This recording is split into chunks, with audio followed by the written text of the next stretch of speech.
New at 6, a historic trail that runs through Blair, Cambria, Clearfield, Indiana, and Armstrong counties is a little more recognizable thanks to local artists, teachers, and students.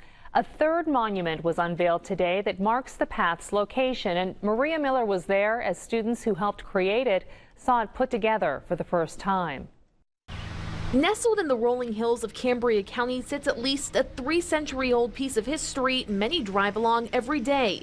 It's the Kittanning Path, a section of passage roughly 80 miles wide, stretching from Frankstown, Blair County to Kittanning, Armstrong County. It was used by Native Americans and early European settlers to trade, hunt, and fight in the early 1700s. Your history here is so rich. There is so much has happened here, and it's invisible now.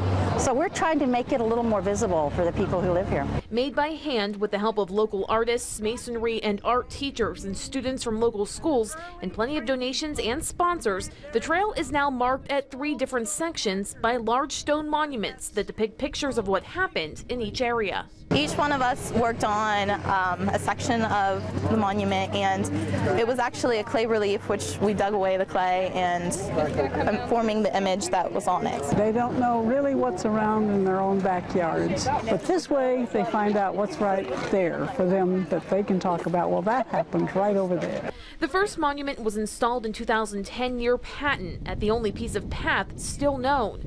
The second 2 years later in Carrolltown, and the third on Thursday along Route 219 in EMEIGH. The students from Purchase Line who helped create the piece were there as it was unveiled. It was exciting to actually have something that's part of history, and we'll be here for a while. This is Pennsylvania history, really at its finest. And Pennsylvania is a colonial, in the colonial era. So it's been lost. And these kids think they live in the middle of nowhere, but they don't. They live in the middle of history. Maria Miller, 6 News.